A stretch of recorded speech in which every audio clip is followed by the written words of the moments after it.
Lauren, yeah, one of the most recent protests downtown wrapped up about an hour ago. This was a group primarily made up of public defenders. They spent about an hour marching through downtown St. Louis. But one of the most memorable moments of that march was here at the federal courthouse. That group took a few minutes to lay on the ground here in silence as speakers spoke about some of the most recent racial injustices. Take a look. This is video of that moment from Sky Zoom 4. That group of about 100 started at the Court of Appeals building around 2 o'clock. They eventually made their way to the old courthouse, got there around 3 o'clock.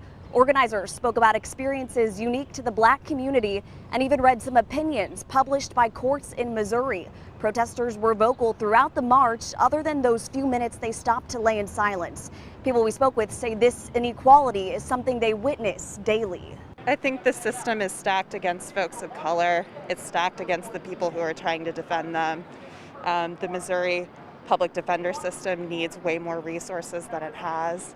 And I think the death of George Floyd, the killing of George Floyd, the murder of George Floyd has woken up at least half of the country. I'm out here because of too many injustices, and they're hitting way too close to home.